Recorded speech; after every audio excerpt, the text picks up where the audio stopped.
So it's the 4th of July and we thought we'd take you on a tour of our garden to see what's flowering. So these are our lilies. They grow in a pot every year. I've had them for about 5 or 6 years. It's quite a large pot, and I do find that a large deep pot is the answer. One of our hostas is flowering now. We've previously shown you about hostas and they've started to flower. They're not actually grown for their flowers, but they do flower. The yellow one is loosestrife. We've got 2 versions of this, a purple leaved and a normal one. This is a normal one. Up here we've got an everlasting sweet pea, which is in the pink, comes up every year and grows up that trellis. Behind that in the purple is our clematis. We've got 2 of these. Now we have to say we haven't looked after it very well this year, and you can see some white on it. What's happened is we didn't really move it across very well across the trellis. So if we lift it up, we've got far too much growth under there, and so we've managed to get some mildew on it. But we don't spray because we're environmentally friendly, so we're just going to leave it and let it do its thing. So we've got some dahlias here. This is one variety of dahlia and this is a different variety of dahlia.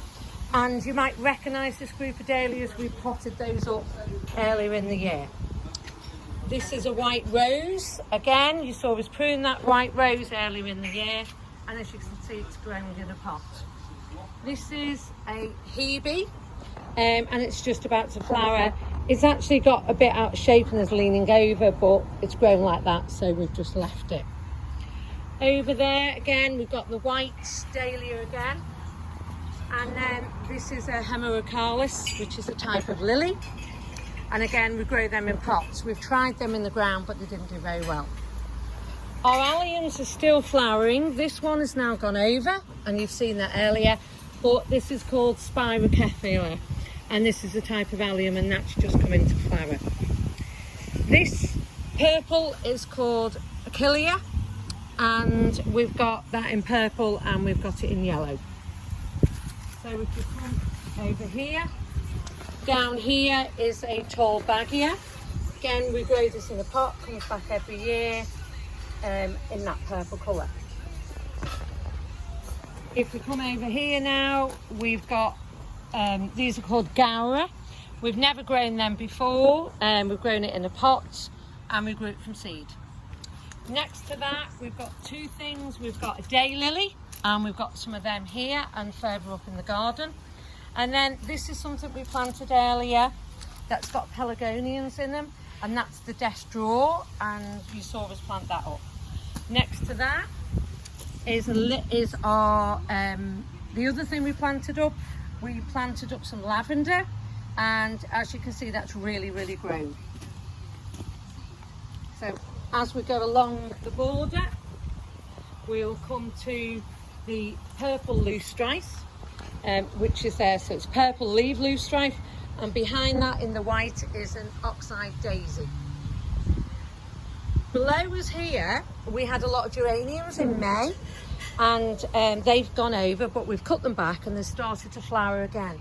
They won't flower as much, so you'll only get small amounts of flower second time. Over here are some pot marigolds. We just grew those from seed, and we just planted them there because we had a bit of a gap. As we move across, we've got more daylilies here growing in a pot, and some more dahlias here. We've got a very large geranium growing here, which has only just come into flower, and we'll cut that back after flowering.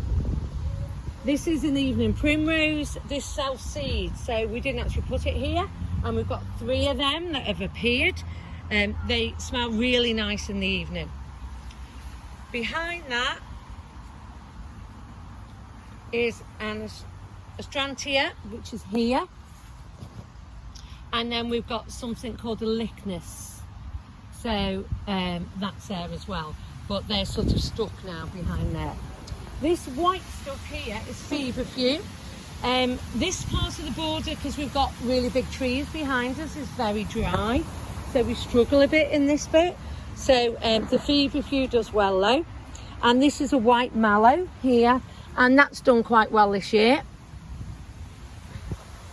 Over here we have a begonia that's growing. and that's really flowering at the moment. That begonia, more feverfew, and then we've got that yellow one there, and then we come over here. We've got a lot of our poppies have gone over, but we've put photographs of those on, but that's just about to flower. What we do with our poppies is we leave them to get the seed heads, and we wait for them to dry, and then we'll actually plant new poppies from the seed that's come up. So the rest of this border you've seen a lot. This has now become quite a shady border now. So this time of year we've got a very large buddleia. We will really prune this later on and show you pruning it. We pruned it right back and it's grown really big. So it's otherwise known as butterfly bush, and the butterflies really like it. And then these two are called astilbe. So we've got a white astilbe and we've got a purple coloured astilbe, and they do really well in shade. We bought them as really small plants and they've really grown. And then we're back round to another dahlia.